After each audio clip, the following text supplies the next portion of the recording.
Hey guys, আজকে ব্লগটা এখান থেকে শুরু করছি। আজকে আমি চিকেন বানাবো, তো চলো দেখতে থাকো কন্টিনিউ।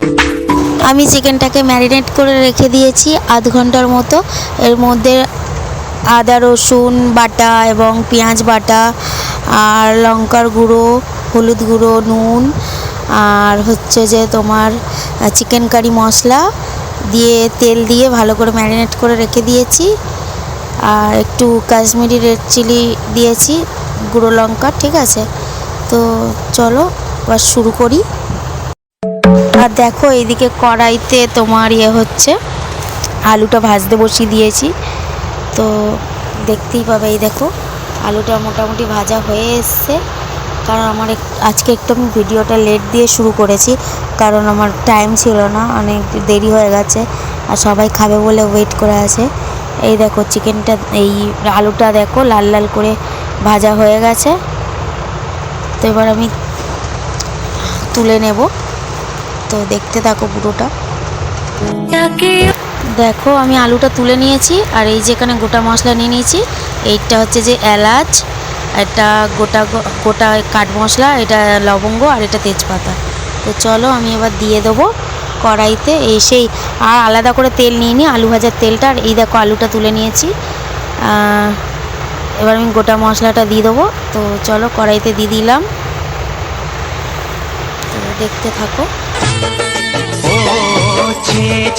দেখি তুমি অপরূপা বলে টিনা আমার ক্যামেরাটা ধরে দিয়েছে। তো দেখো এবার আমি ওর মানে গোটা গরম মশলার মধ্যে এবার পেঁয়াজটা দিয়ে দিচ্ছি। ঠিক আছে, তো পেঁয়াজটা এবার লাল লাল করে ভেজে নেব, তো তোমরা দেখতে থাকো।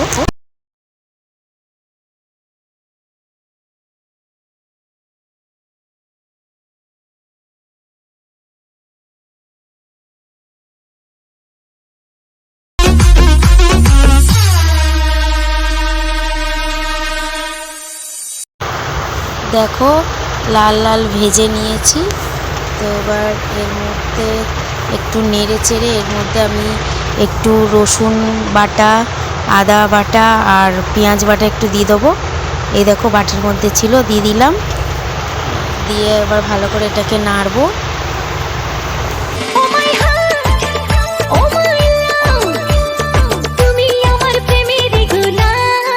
তুমি তো দাওনি দেখা, ছিলাম একা, মনটা ছিল ফ্রি, তোমারই মনের পাড়ায় একই সারায় নিয়েছি এন্ট্রি। তুমি তো মশলাগুলোকে ভালো করে কষিয়ে এবার আমি এর মধ্যে দিয়ে দেবো টমেটো কুচি আর ক্যাপসিকাম কুচিটা দিয়ে ভালো করে টমেটো আর ক্যাপসিকামটাকে একটু সামান্য নুন দিয়ে গলিয়ে নেব, নিয়ে তারপর তোমাদেরকে দেখাচ্ছি। দেখো ভালো করে গলে গলে গেছে। এবার আমি ম্যারিনেট করা চিকেনটা দিয়ে দেবো। তো দেখো, এই দেখো ম্যারিনেট করা চিকেনটা। এবার আমি চিকেনটা দিয়ে দিলাম, দিয়ে ভালো করে কষাবো, কষিয়ে তারপর একটু ঢাকা দেবো।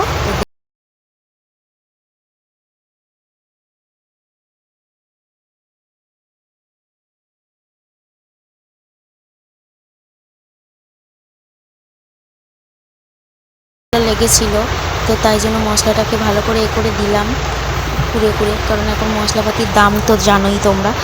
আর অনেক দিন বাদে আমি রান্না করলাম এই রকম, কারণ বোনেরা তারপরে দিদির ছেলে রিকোয়েস্ট করছিল যে এরকম মাংস অনেক দিন খাইনি, প্রায় 2 বছরের কাছাকাছি। তাই জন্য করলাম আমি আজকে, বাচ্চাগুলো খাবে বলছিল বলে। তো চলো ভালো করে কষাবো, কষিয়ে এবার আমি একটু ঢাকা দিয়ে রেখে দেবো, যাতে একটু মানে কষাতে কষাতে সেদ্ধ হয়। আর এই দিকে দেখো আমি ওই যে ম্যারিনেট করা থালার মধ্যে, ওখানে তো মশলা লেগেছিলো, ওর মধ্যে আমি জল দিয়ে গরম করতে দিয়েছি, যাতে আমি চিকেনে দিতে পারি জলটা পরবর্তীকাল, তাতে একটু তরকারিতে আরও বেশি টেস্ট হবে।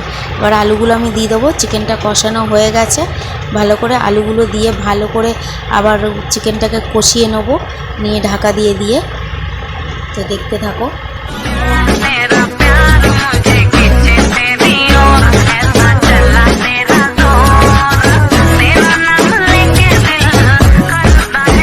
ভালো করে কষিয়েছি, কষাতেই আছি।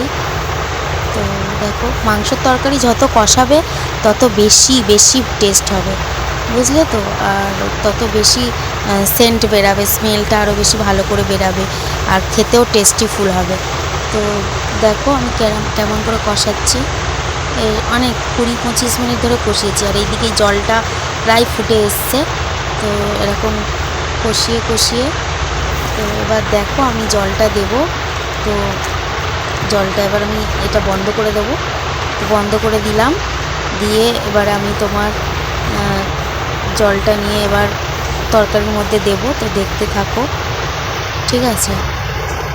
হাওড়া থেকে সাঁতরাগাছি হাফ টিকিটে পৌঁছে গেছি, টিকিট বাবু করল ফাইন তখন বুঝে গেছি হয় আমি 16 পেরিয়ে গেছি।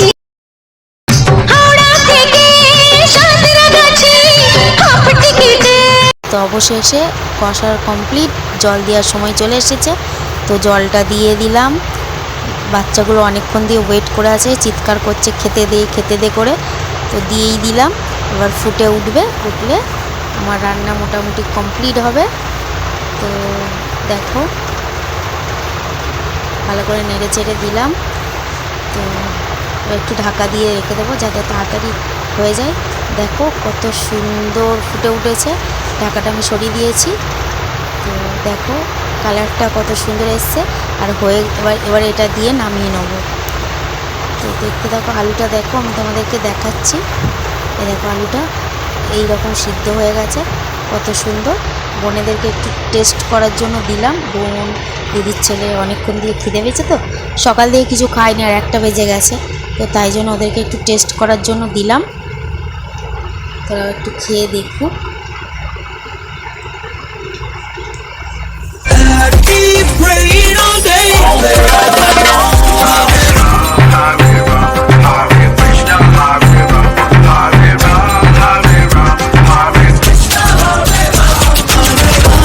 আমি আবারও ঢাকা দিয়ে দিলাম যাতে আলুগুলো আরেকটুকুনি ইয়ে হয়ে যায়। তো আলু হয়ে গেছে, তো আরেকটুকুনি এর জন্য।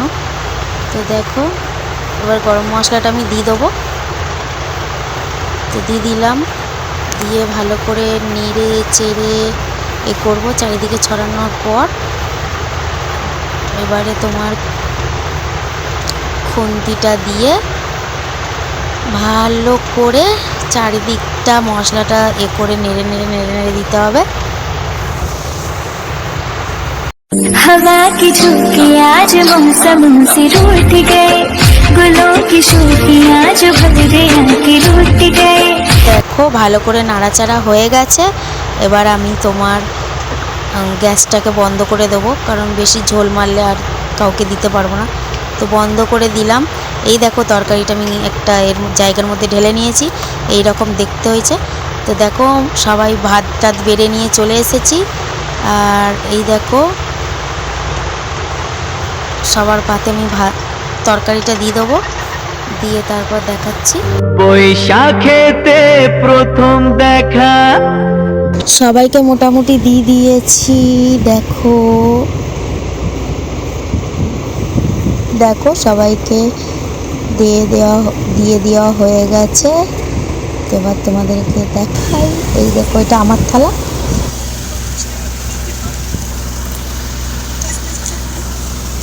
আমাদের চিকেন রেডি, ঠিক আছে। আর এবার রুদ্র খাচ্ছে, খেয়ে বলুক যে কেমন হয়েছে। কেমন হয়েছে বল। খুব ভালো হয়েছে, খুব ভালো হয়েছে, খুব ভালো, খুব ভালো হয়েছে। এটা রমার পাত। রমা বল কেমন হয়েছে, কাউকে মুখ দেখাবো না। খুব ভালো। মা বল ভালো হয়েছে কি না বল। ভালো ভালো। এটা আমার পাত, ঠিক আছে। হ্যাঁ গাইস, আজকে ব্লগটা এই পর্যন্ত। দেখা হবে পরবর্তী ব্লগে। আর আমরা সবাই চিকেন খেলাম, তো সব ভালো হয়েছে। কেমন হয়েছে আর আমরা তখন তো মুখ দেখালাম না, কারণ আমাদের ছোট ঘর আর একটু অগোছলো ছিল, তাই জন্য আমি দেখাতে পারিনি। তো যাই হোক কেমন হয়েছে এখন তোমাদেরকে মুখ দেখিয়ে জিজ্ঞেস করছি। তো তোমরা তার রেজাল্টটা পেয়ে যাবে, ঠিক আছে। দেখো হ্যাঁ রুদ্র কেমন হয়েছে। টিনা না কেমন হয়েছে। কেমন ভালো, খুব শুনে নিলে ভয়েসটা তো তোমরা শুনতেই পাবে, শুনতেই পেলে, ঠিক আছে। তো চলো আব্বা ব্লগটা এখানেই শেষ করছি, দেখা হচ্ছে পরবর্তী ব্লগে। আর তাড়াতাড়ি করে আমাদের চ্যানেলটা সাবস্ক্রাইব করে দাও, যে এখনও চ্যানেলে নতুন হয়ে থাকলে সাবস্ক্রাইব আর পাশে থাকা বেল আইকনটি ক্লিক করে দাও। আর জলদি জলদি লাইক কমেন্ট শেয়ার করে দাও, প্লিজ প্লিজ সাপোর্ট করো। তোমরা না সাপোর্ট করলে নতুন নতুন ভিডিও বানাতে পারবো না, তো প্লিজ সাপোর্ট করে দাও। চলো, বাই বাই।